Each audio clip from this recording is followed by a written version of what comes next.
Hello everyone, welcome. My name is Kathy and today is day one of my 30-day coloring challenge. I'm so happy and excited that you're here, and this is a very easy, no stress challenge where you just color something every day, whether it's for 5 minutes or 15 minutes or if you have more time, and you can share what you're doing on my blog or on Instagram. So today we're going to be making this shaped butterfly card. We'll be coloring it with some Copic markers, and I think you'll like the finishing touches. So I've divided this video into two parts. So let's go ahead and we'll get started with the coloring.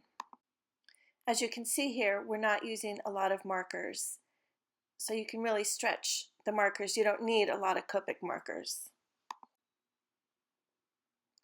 So I'm going to be using the Misty tool, and there's so many different ways you can use this.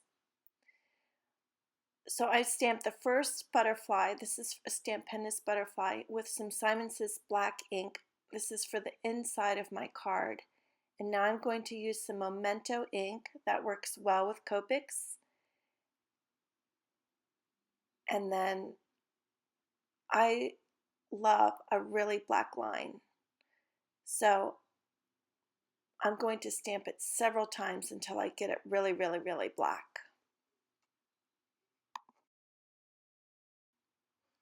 This is what the butterflies look like in their package. There's 3 wonderful butterflies, and I'll be using them in a video tomorrow as well. So we're only coloring the front of the card, and we're starting with RV10. And we're just putting a light wash down there on the center. Now I'm adding some Y02, I think. I can't read the number right now, but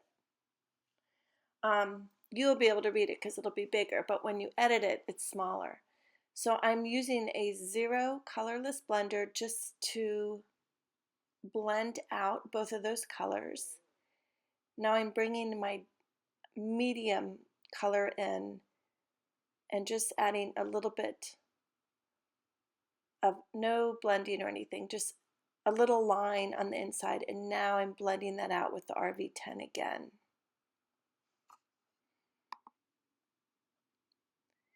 Now, if you feel like your coloring is getting too saturated, use a heat gun in between colors and you won't get that blurry line.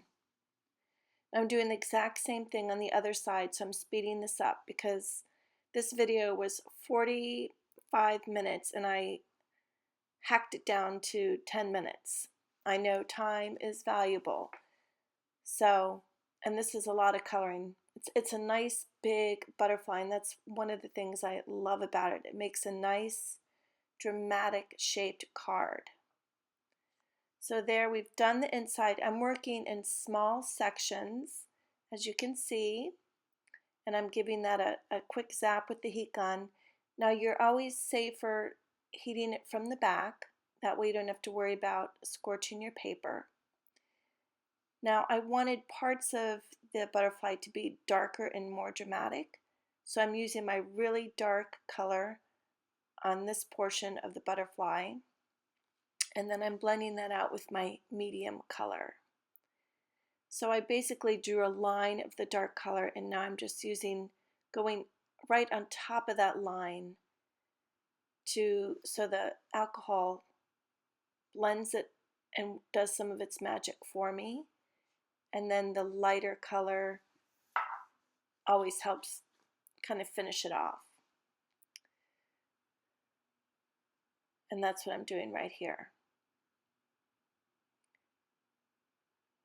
So I love the combination of these colors. I think it's kind of different. I hope you like it too.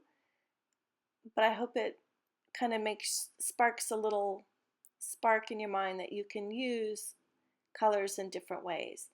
I'm giving that another heat set here. And then I'm going to bring in a medium yellow because I started with a darker, and then I'll be blending that out with a lighter. So usually I always have a light, a medium, and dark, and then use the light colors to blend it out. Now this pad is a prototype from Simon Says Stamp. It'll be available in about a month, but I was with Heidi from Simon Says and she let me have this prototype and I love it. I can put a little color swatch and it doesn't have a glare with the video and it's fabulous. So keep your eye out for that. Now I've gone ahead and I'm working on this other section, the right wing, and I'm doing it the exact same way. I put a line of the darker color and then I added the medium color directly on top of that. And now I'm putting some yellow on the opposite side. Now, if you're not into blending, this is magic. You just take some of that blending solution and a nubby rag and put it down on what you want to blend and it does the work for you. I like to heat set it right after and then of course, do the other side. But it really gives so much texture and makes your job a lot easier. And it's a neat look. So on this particular butterfly, I'm doing some parts of the wings will have the texture from the rag and other parts won't. And then at the very end, you'll see that I'm going to use a stencil right on top of my coloring. So I'm doing the left side, the exact same thing, the dark color, then the medium, and then the light. And then I'm generously wetting my rag, and then I put it down on there and dried it. And I sped this up again because I'm doing the exact same thing. Now in the middle section of the butterfly, I wanted to use some of the feathering strokes just as an accent. So I'm not going to blend those out. Just kind of wanted this to look more like an artistic butterfly. Now, I always talk about having a loose grip in your hand and I always refer to this broom. When you're sweeping, you push down and then you lift up and you want that same stroke movement with your hand and you get those feather marks. So on this entire butterfly, I'm pretty much coloring the same way. So I'm going to keep on talking and you can just watch me do this. I felt like the edges of the butterfly needed some darker color to bring your eye to the center. So I don't usually use brown on a butterfly, but I thought it might look good. It's kind of like a Sherry Carroll influence. She likes to use browns and greens and stuff. So anyway, I drew a line of the brown.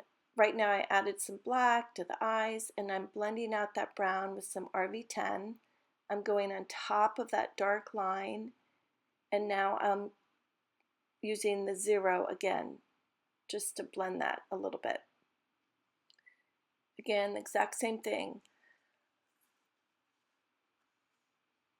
Now I'm pointing to the bottom. We need to address that and I'm coloring these a slightly different with the darker pink here and then I'll go ahead and blend that out.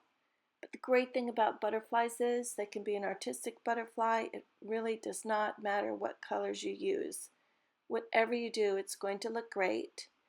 And if you use the blending solution and some of my finishing tricks, I think you will love your butterfly no matter what colors you have in your stash. Tomorrow, I'm going to be using the same, is it tomorrow? No, on Wednesday, I'm going to be using the same butterfly, but using some watercolors for a pretty pink, posh blog hop. So I just love this butterfly. I have the die cut on order, but I don't have it yet, and it's super easy to cut out. So I'm adding some browns to my little color chart here, and I decided browns, a medium and dark would look good in the little circles on the butterfly.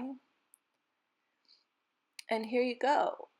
It's just very simple. Now go ahead and watch part 2 for the finishing touches. Thank you.